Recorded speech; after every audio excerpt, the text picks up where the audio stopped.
I draw inspirations from different times or different chapters of my life. When I was growing up, for example, when I started going to church, maybe that's important as well.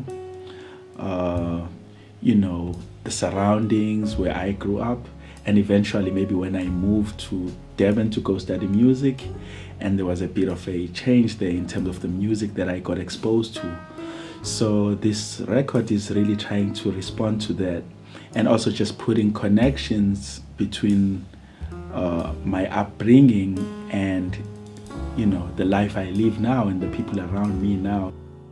And this particular song on this video is a new song that almost didn't make it to the recording because I just thought it was a simple composition and just maybe good enough for me to sing now and again.